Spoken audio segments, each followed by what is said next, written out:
सुप्रभात बच्चों, आज हम हिंदी व्याकरण से पाठ 9 विशेषण पाठ का अध्ययन करेंगे।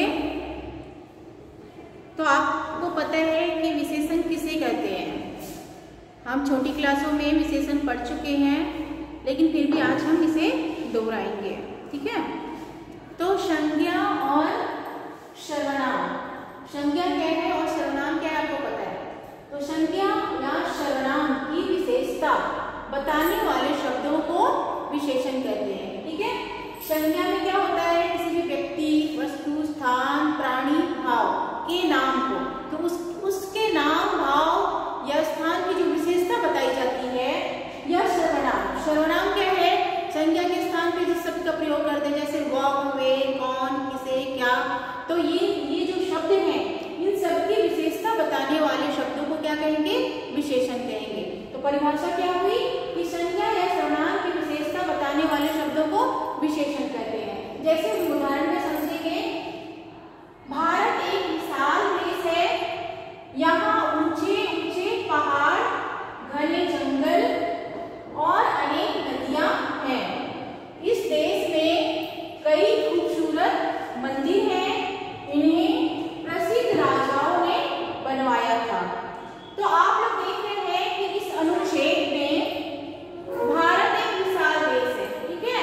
तो यहाँ पे भारत एक विशाल देश है, देश की विशेषता बताई जा रही है कि देश कैसा है, विशाल है, मतलब देश हमारा बहुत बड़ा है, ठीक है। तो यहाँ पे विशाल और ऊंचे ऊंचे, ठीक है, और घने। विशाल, ऊंचे, घने, अनेक, खूबसूरत, प्रसिद्ध। ये जो शब्द है ये संज्ञा या सर्वनाम की उसकी विशेषता या गुण बता रहे हैं, है ना। तो वही क्या कहलाएंगे, विशेषण, ठीक है। तो इस प्रकार से आप लोग समझ गए विशेषण किसे कहते हैं। संज्ञा या सर्वनाम की विशेषता बताने वाले शब्दों को क्या कहेंगे, विशेषण कहेंगे। जैसे कि मैंने उदाहरण में आपको बताया कि भारत एक विशाल देश है, तो देश की विशेषता बताई जा रही है कि देश विशाल है, ठीक है। पहाड़ कैसे हैं, यहाँ पे ऊंचे ऊंचे पहाड़ है। जंगल कैसे हैं, घने हैं। नदियां अनेक हैं। मंदिर कैसे है, खूबसूरत है। तो यहाँ पे इन सब की विशेषता बताई जा रही है ना, या फिर उनके गुण बताया जा रहा है। तो इसीलिए हम क्या कहेंगे, विशेषण। अब आगे देखिए, विशेषण। विशेषण किसे कहते हैं, विशेषण शब्द जिस संज्ञा सर्वनाम की विशेषता बताते हैं उसे विशेष्य कहते हैं। तो आपको मैंने विशेषण समझा दिया कि विशेषण किसे कहते हैं, संज्ञा या सर्वनाम की विशेषता बताने वाले शब्द। तो जो विशेषण है, शब्द जो संज्ञा या सर्वनाम की विशेषता बता रहे हैं उसे हम क्या कहेंगे, विशेष्य। कहने का मतलब है कि वाक्य में जिसकी विशेषता बताई जाती है ना। जैसे आप यहाँ पे उदाहरण में देखिए, भारत एक विशाल देश है, ठीक है। किसकी विशेषता बताई जा रही है, देश की विशेषता बताई जा रही है। तो जो देश है वह क्या होगा, विशेष्य होगा, ठीक है। अब यहाँ पे देखिए, यहाँ ऊंचे ऊंचे पहाड़, ऊंचे ऊंचे क्या है, पहाड़ है। तो यहाँ पे पहाड़ की विशेषता बताई जा रही है, मतलब वाक्य में जिसकी विशेषता बताई जाती है, किसकी विशेषता बताई जा रही है, यहाँ पे पहाड़ की विशेषता बताई जा रही है। यहाँ पे घने क्या है, जंगल है। अनेक क्या है, नदियां है। खूबसूरत क्या है, मंदिर है। प्रसिद्ध क्या है, प्रसिद्ध कौन है, राजाओं ने, ठीक है। तो इन अनुच्छेद में अर्थात वाक्य में जिसकी विशेषता बताई जाती है उसे हम क्या कहेंगे, विशेष्य। कहने का मतलब है कि विशेषण शब्द जिस संज्ञा या सर्वनाम की विशेषता बताता है उसे हम क्या कहेंगे, विशेष्य। तो यहाँ पे देश, पहाड़, नदियां, मंदिर, राजा, ये सभी क्या होंगे, विशेष्य। तो आपको समझ में आया कि विशेषण और विशेष्य में क्या अंतर है। विशेषण में संज्ञा और सर्वनाम की विशेषता बताई जाती है ना, और विशेष्य में क्या होता है, विशेषण संज्ञा और सर्वनाम की विशेषता बताता है, मतलब वाक्य में जिसकी विशेषता बताई जाती है उसे हम क्या कहेंगे, विशेष्य। अब आगे हम पढ़ेंगे कि विशेषण के प्रकार। विशेषण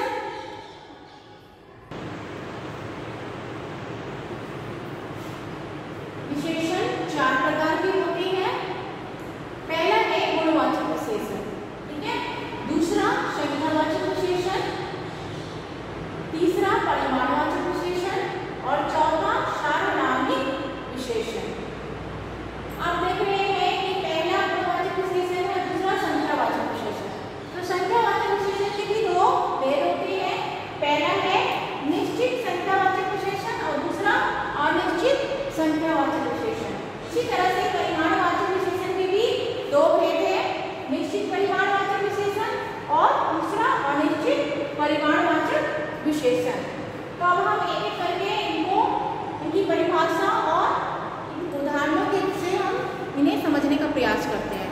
आप लोग मेरे साथ बुक में ध्यान देकर देखिएगा, पेज नंबर 38। तो सबसे पहले मैंने बताया कि विशेषण के 4 भेद होते हैं। पहला गुणवाचक विशेषण, जैसा कि शब्द से अर्थ प्रकट हो रहा है, गुणवाचक विशेषण है ना। तो जिस विशेषण शब्द से संज्ञा या सर्वनाम के गुण, दोष, आकार, रंग, स्वाद, स्पर्श, दशा और इन विशेषताओं का बोध होता है, उसे ही क्या कहेंगे हम, गुणवाचक विशेषण। मतलब संज्ञा और सर्वनाम के शब्दों के गुण, दोष, रंग, दशा, ये जो इनके जो गुण पते चलते हैं वही क्या कहलाएगा, गुणवाचक विशेषण। जैसे गुण कैसे होते हैं, जैसे उदाहरण में देखिए, सच्चे व्यक्तियों को सभी पसंद करते हैं। सच्चे व्यक्तियों को सभी पसंद करते हैं। तो यहाँ पे सच्चे व्यक्ति, तो व्यक्ति का क्या गुण है कि वह सच्चा व्यक्ति है, ठीक है। दोष, दुष्ट नौकर को निकाल दिया गया, उस पर क्या दोष लगाया गया कि वह नौकर कैसा है, दुष्ट है। आकार, आकार मतलब जैसे पहाड़ बहुत ऊंचे हैं, तो पहाड़ का आकार बताया जा रहा है कि पहाड़ ऊंचे हैं। रंग, सभी नर्स सफेद कपड़े पहनती हैं, तो यहाँ पे रंग बताया जा रहा है कि नर्स कैसे कपड़े पहन रहे हैं, सफेद। स्वाद, आम मीठा है, तो आम का स्वाद कैसा है, मीठा, ठीक है। स्पर्श मतलब नरम पूड़ियाँ दो, तो पूड़ियों को हमें छूने से मालूम पड़ रहा है कि वह नरम है कि कठोर है ना। तो यहाँ पे स्पर्श। दशा, दशा मतलब उत्तेजित भीड़ को रोकना कठिन था, तो यहाँ पे इस प्रकार का जो उत्तेजित भीड़ थी तो वह दशा का बोध कराता है। तो इस प्रकार से गुण, दोष, आकार, रंग, स्वाद, स्पर्श और दशा के भाव को प्रकट करने वाले संज्ञा या सर्वनाम को क्या कहेंगे हम, गुणवाचक विशेषण। दूसरा है संख्यावाचक। यहाँ भी अर्थ का बोध हो रहा है हमें कि जिस विशेषण शब्द से किसी संज्ञा सर्वनाम की संख्या का बोध होता है ना, उसे हम क्या कहेंगे, संख्यावाचक विशेषण। जैसे उदाहरण में दूसरी कक्षा में 20 बच्चे हैं। दूसरा उदाहरण है कुछ लोग बगीचे में टहल रहे हैं, तो यहाँ पे 20, कुछ, 5, 10, 12, ये जो संख्या का बोध हो रहा है ये क्या है, संख्यावाचक विशेषण के उदाहरण है। और इसके कितने भेद हैं, 2 मैंने बताए थे। पहला कौन सा, निश्चित संख्यावाचक, और दूसरा अनिश्चित संख्यावाचक। तो निश्चित संख्यावाचक विशेषण में निश्चित संख्या का बोध होता है, जैसे मुझे 2 किलो दूध दीजिए, तो यहाँ पे 2 किलो दूध निश्चित संख्या, यहाँ पे जैसे दूसरा उदाहरण में लेती हूँ कि यहाँ 4 केले हैं, तो 4 केले निश्चित संख्या का बोध करा रहे हैं ना, कि यहाँ पे कितने केले हैं, 4 ही केले हैं। तो इस प्रकार के जो उदाहरण होंगे निश्चित संख्या बता रहे हैं, उसे हम क्या कहेंगे, निश्चित संख्यावाचक विशेषण कहेंगे। इसी प्रकार से संख्यावाचक विशेषण का दूसरा भेद कौन सा है, अनिश्चित संख्यावाचक। इसमें भी हमें अर्थ प्रकट हो रहे हैं कि जिस संज्ञा और सर्वनाम की निश्चित संख्या नहीं बताई जा रही है उसे हम क्या कहेंगे, अनिश्चित संख्यावाचक विशेषण। जैसे उदाहरण में देखिए, भारत में अनेक भाषाएं बोली जाती हैं, तो अनेक भाषाएं बोली जाती हैं, कितनी भाषाएं बोली जा रही है, यहाँ पे कोई निश्चित संख्या नहीं है ना, तो यहाँ पे अनेक भाषाएं बोली जाती है, तो यहाँ पे निश्चित संख्या का बोध नहीं हो रहा है। दूसरा उदाहरण में देखिए, विद्यालय में कक्षा के कुछ विद्यार्थी शरारती हैं, तो विद्यालय में कक्षा के कुछ विद्यार्थी, कितने विद्यार्थी शरारती है वो यहाँ पे संख्या निश्चित नहीं है, तो यहाँ पे संख्या अनिश्चित है, तो इसलिए यहाँ कौन सा विशेषण होगा, अनिश्चित संख्यावाचक विशेषण। तो इस प्रकार से हम उदाहरणों से हम समझ सकते हैं कि यह निश्चित संख्यावाचक विशेषण है या अनिश्चित संख्यावाचक विशेषण है। अब तीसरा उदाहरण देखिए, विशेषण का तीसरा भेद कौन सा है, परिमाणवाचक विशेषण। तो परिमाणवाचक विशेषण किसे कहेंगे, जहाँ पे परिमाण अर्थात नाप तौल, मात्रा का पता चलता है ना, तो संज्ञा सर्वनाम शब्दों के माप तोल या मात्रा का बोध कराने वाले विशेषण शब्दों को क्या कहेंगे हम, परिमाणवाचक विशेषण। जैसे उदाहरण में देखिए, देखिए, पूजा दादी जी के लिए 1 किलो आम लाई। तो 1 किलो आम यहाँ पे तौल के ला रहे हैं हम ना, यहाँ पे तौला जा रहा है आम को, कितना आम है, 1 किलो आम है। तो जहाँ पे तौलने का, नापने का, मापने का अर्थ का बोध हो, वहाँ पे कौन सा होगा, परिमाणवाचक विशेषण। दूसरा उदाहरण में मैंने 5 किलो आटा खरीदा। तो 5 किलो आटा खरीदा, यहाँ भी तौलने का बोध हो रहा है। तो इस प्रकार से हम समझ जाएंगे कि परिमाणवाचक विशेषण में नाप तौल का बोध होता है। तो जहाँ पे नाप तौल का बोध हो तो वह परिमाणवाचक विशेषण कहलाएगा। ठीक है। अब इसके 2 भेद मैंने बताए थे, निश्चित परिमाणवाचक विशेषण और दूसरा अनिश्चित परिमाणवाचक विशेषण। तो इसी तरह से जैसे हमने निश्चित संख्यावाचक विशेषण का जो भेद थे उसके आधार पे हमने उसके उदाहरण बनाए थे, इसी तरह से इसमें भी निश्चित मतलब जहाँ पे निश्चित परिमाण बताया जा रहा है ना, और अनिश्चित में क्या होगा, जहाँ पे बिल्कुल निश्चित परिमाण या नाप तौल की मात्रा निश्चित नहीं है, उसे ही हम क्या कहेंगे, निश्चित परिमाणवाचक या और अनिश्चित परिमाणवाचक विशेषण। इस प्रकार से हम इसकी परिभाषा लिखेंगे। जैसे निश्चित परिमाणवाचक विशेषण में हम उदाहरण लेते हैं कि सचिन तेंदुलकर रोज 2 लीटर दूध पीते हैं। तो 2 लीटर दूध पीते हैं, यहाँ पे निश्चित परिमाणवाचक विशेषण का उदाहरण है। तनु ने 5 मीटर कपड़ा खरीदा। तो कपड़ा हम मीटर से खरीदते हैं नाप के, तो यहाँ भी नाप तौल का बोध हो रहा है और वो भी निश्चित नाप तौल मालूम चल रहा है। तो यह निश्चित परिमाणवाचक विशेषण के उदाहरण होंगे। इसी तरह से अनिश्चित परिमाणवाचक विशेषण के उदाहरण से हम समझेंगे, हमें ज़्यादा चाय नहीं पीनी चाहिए। तो ज़्यादा चाय नहीं पीनी चाहिए, कितना, 1 कप या 4 कप या 1 किलो या 2 किलो, यहाँ पे कोई मात्रा नहीं बताई गई है। हमें बस यहाँ पे उदाहरण में लिखा हुआ है कि हमें ज़्यादा चाय नहीं पीना चाहिए। तो यहाँ पे मात्रा कोई निश्चित या नाप तौल की मात्रा कोई निश्चित नहीं है। ठीक है। दूसरा उदाहरण देखिए, हमें थोड़े फल रोज खाने चाहिए। हमें 1 सेब खाना चाहिए या 4 सेब खाना चाहिए, यहाँ पे कोई निश्चित नाप तौल के कोई फल नहीं बताया गया। हमें कैसे, कितने फल खाने चाहिए, रोज थोड़े थोड़े फल खाने चाहिए। तो यहाँ पे इस प्रकार के जो उदाहरण होंगे जिसकी कोई निश्चित मात्रा नहीं है, तो वहाँ पे अनिश्चित परिमाणवाचक विशेषण के उदाहरण होंगे। ठीक है। इसी प्रकार से विशेषण का चौथा भेद कौन सा है, सर्वनामिक विशेषण। अब देखिए, सर्वनामिक विशेषण किसे कहते हैं, ये आप उदाहरण से समझिए। सबसे पहले तो आप समझिए कि सर्वनामिक विशेषण को हम संज्ञावाचक विशेषण भी कहते हैं। क्यों कहते हैं, इसके उदाहरण, पहले परिभाषा हम समझेंगे।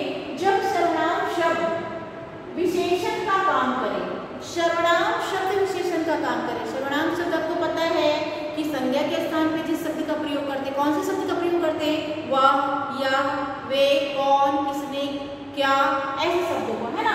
तो जो उसकी विशेषता, सर्वनाम की विशेषता, विशेषण का काम कर रहा है, उसकी विशेषता बताने का काम कर रहा है, वह शब्द से विशेषण की विशेषता बताने का काम कर रहा है, तो उसे हम क्या कहेंगे, सर्वनामिक विशेषण।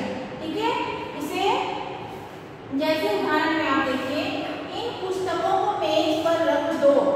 तो यहाँ पे आप देख रहे हैं इन, ये क्या है, सर्वनाम शब्द है। ठीक है। तो यहाँ पे हमें संकेत मालूम चल रहा है, संकेत, इसे हम क्या कहेंगे, सर्वनामिक विशेषण में क्या कहते हैं, संकेतवाचक में। तो हमें इन पुस्तकों को मेज पर रखना है, इसका हमें संकेत मिल रहा है ना, और ये सर्वनाम शब्द है। तो सर्वनाम शब्द जब विशेषण का काम करे तो उसे हम क्या कहेंगे, सर्वनामिक विशेषण। इसी तरह से दूसरा उदाहरण देखिए, यह कलम मेरे पिताजी की है। तो कौन सी कलम, यह, मतलब इसकी ओर इशारा कर रहा है ना, यह जो शब्द है इसकी ओर इशारा कर रहा है कि यह कलम, कलम की ओर इशारा कर रहा है कि यह कलम किसकी है, मेरे पिताजी की है। तो इसलिए यह, इन और यह क्या है, सर्वनामिक विशेषण। ठीक है। अब हम आगे पढ़ेंगे सर्वनामिक विशेषण और सर्वनाम में अंतर। क्यों, क्योंकि देखिए, सर्वनामिक विशेषण में मैंने आपको बताया कि इसे हम संकेतवाचक विशेषण भी कहते हैं, और ये यहाँ पे विशेषण का काम कर रहे हैं। ठीक है। और जैसे कि उदाहरण में मैंने समझाया, और सर्वनाम में भी इन और यह का प्रयोग किया जाता है। ठीक है। और हम यहाँ पे सर्वनामिक विशेषण में भी इन और यह का प्रयोग कर रहे हैं, लेकिन सर्वनामिक विशेषण में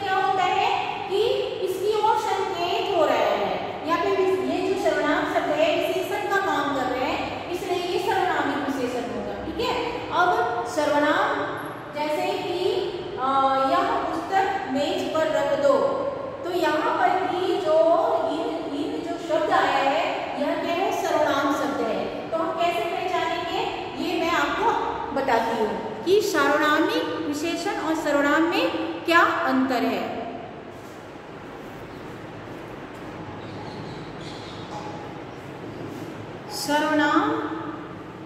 सर्वनामिक विशेषण और सर्वनाम में अंतर, ठीक है। सर्वनामिक विशेषण के बाद आप ध्यान से समझिएगा कि सर्वनामिक विशेषण के बाद निश्चित रूप से किसी संज्ञा शब्द का प्रयोग होता है, ठीक है। कहने का मतलब है कि सर्वनामिक विशेषण जो है इसके बाद में संज्ञा शब्द क्या है आपको पता है, तो शब्द का प्रयोग होता है, तभी वह क्या कहलाता है, सर्वनामिक विशेषण बनता है, ठीक ना। यदि सर्वनाम का प्रयोग किसी संज्ञा के बदले सर्वनाम का, सबसे पहले हमने क्या सीखा कि सर्वनामिक विशेषण के बाद निश्चित रूप से किसी संज्ञा शब्द का प्रयोग होता है, तब वह क्या बनता है, सर्वनामिक विशेषण। लेकिन यदि सर्वनाम का प्रयोग किसी संज्ञा के बदले हुआ है, तो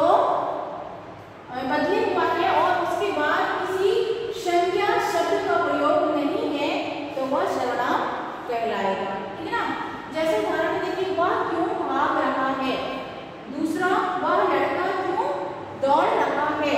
तो यहाँ पे पहले वाक्य में वह क्यों भाग रहा है, तो वह जो है वह क्या है, सर्वनाम,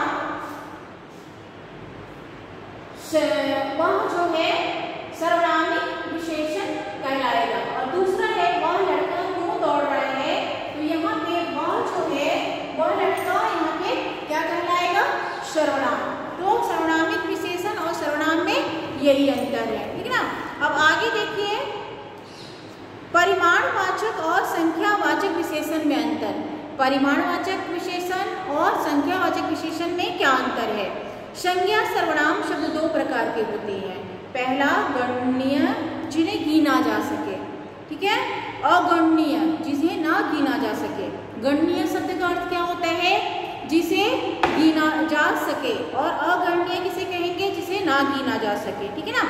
तो इस प्रकार से गणनीय संज्ञा सर्वनाम का विशेषण संख्यावाचक होगा। मतलब कहने का मतलब जिसे हम गिनती गिन सकते हैं उसे हम क्या कहेंगे, संख्यावाचक विशेषण।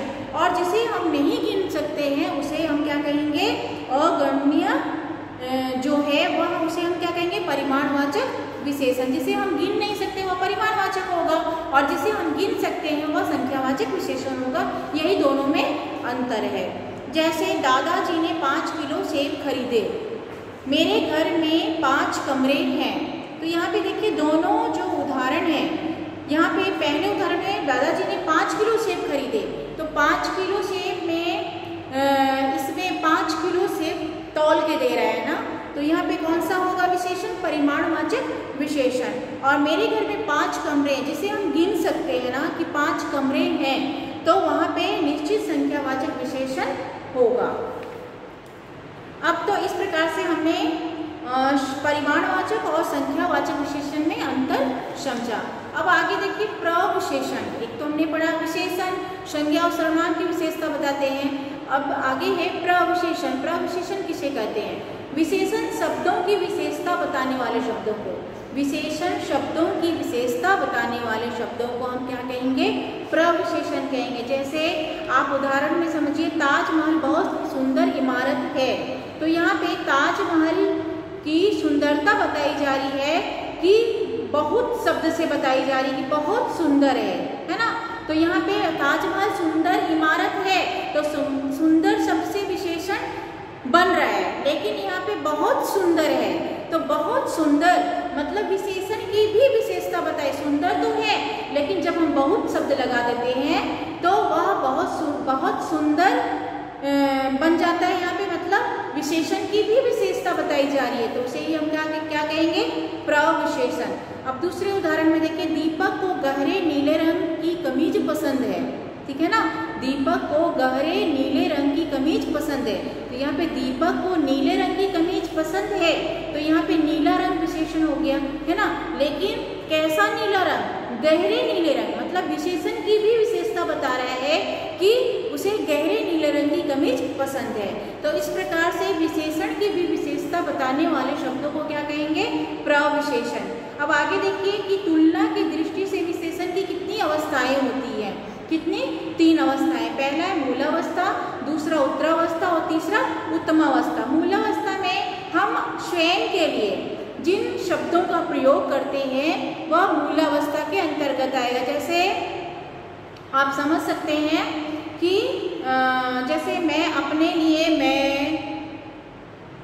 है ना, हम, हमने, इस प्रकार के शब्दों का प्रयोग करते हैं। और उत्तरावस्था में दूसरों को, अपने से सबसे अच्छा हम किसको बताते हैं? अपने आप को बताते हैं ना। ऐसे समझिए कि सबसे अच्छा हम अपने आप को बताते हैं, फिर किसे बताते हैं? सामने वाले को, फिर सबसे अंत में किसी अन्य व्यक्ति को।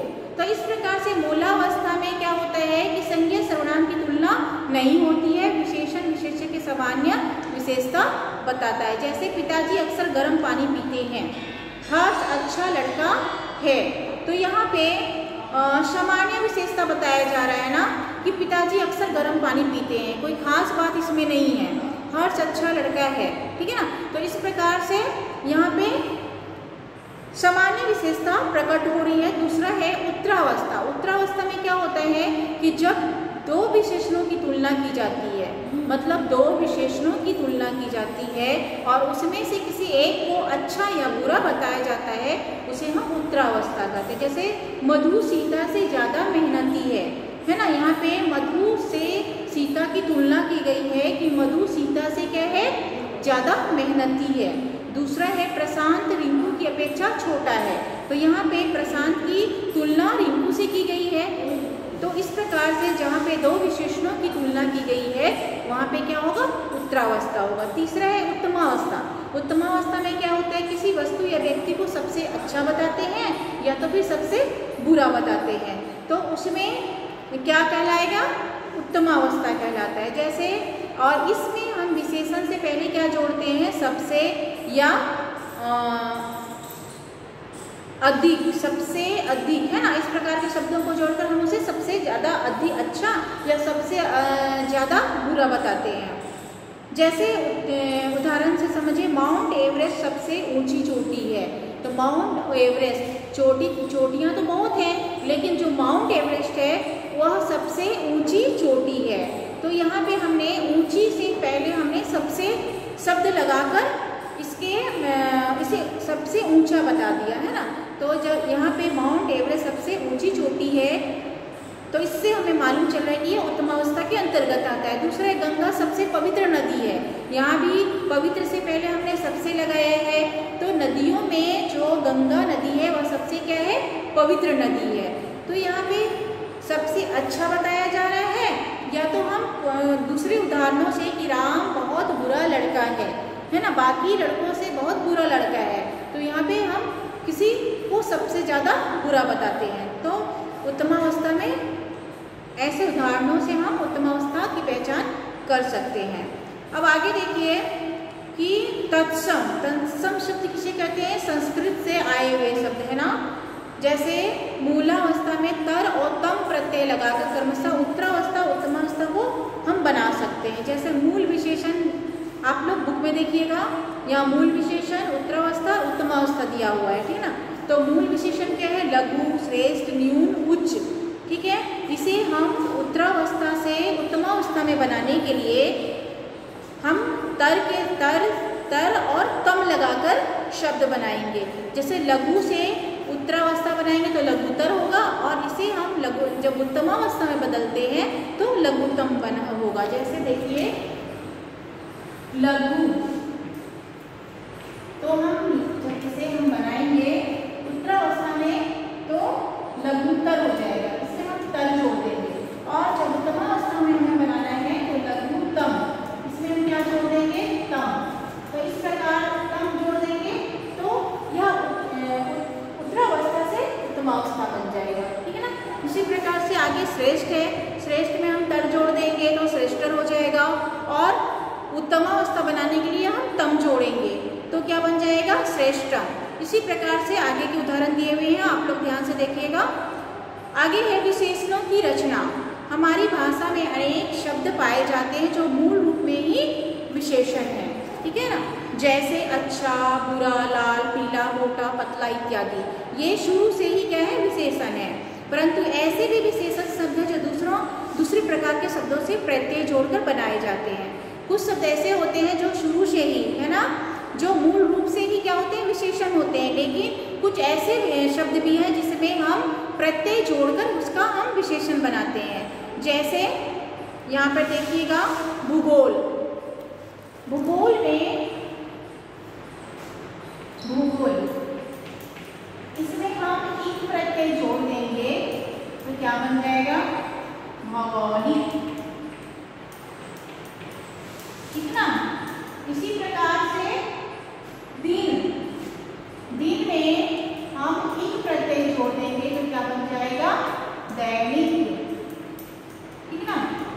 इसी प्रकार से आप लोग आगे शब्दों को जोड़कर, प्रत्यय जोड़कर हम विशेषण बना सकते हैं। दूसरा देखिएगा, ये तो मैंने आपको बताया संज्ञा से बनने वाले विशेषण। अब दूसरा है क्रिया शब्दों से बनने वाले विशेषण। क्रिया आपको पता है कोई भी काम का करना या होना जहाँ पाया जाता है ना, तो ऐसे जो शब्द होंगे उसके साथ हम प्रत्यय जोड़कर हम विशेषण बनाएंगे। जैसे बेचना, बेचना कोई क्रिया हो रही है, इसके साथ में हम अगर आऊ जोड़ देते हैं, आऊ प्रत्यय लगा देते हैं तो क्या बन जाएगा, बिकाऊ। खेलना, खेलना के साथ में अगर हम आड़ी प्रत्यय जोड़ देते हैं तो क्या बन जाएगा, खिलाड़ी। इसी प्रकार से टिकना में ऊ प्रत्यय जोड़ेंगे तो टिकाऊ, पढ़ना में आकू प्रत्यय जोड़ेंगे तो पढ़ाकू बनेगा। ठीक ना। तीसरा है सर्वनाम से बनने वाले विशेषण। सर्वनाम आपको पता है मैं, हम, वह, कौन, क्या, ऐसे शब्द है ना, तो इसके साथ में जब हम प्रत्यय जोड़ते हैं तो वह विशेषण कैसे बनता है। जैसे मैं में अगर सा जोड़ देंगे तो मुझसा हो जाएगा, हम में सा प्रत्यय जोड़ देंगे तो क्या बन जाएगा, हमसा। इसी प्रकार से आगे और भी उदाहरण दिए हुए हैं। चौथा है अव्यय शब्दों से बनने वाले विशेषण। अव्यय शब्द आपको पता है नीचे, नीचे में अगर हम ला प्रत्यय जोड़ देंगे तो क्या बन जाएगा, निचला।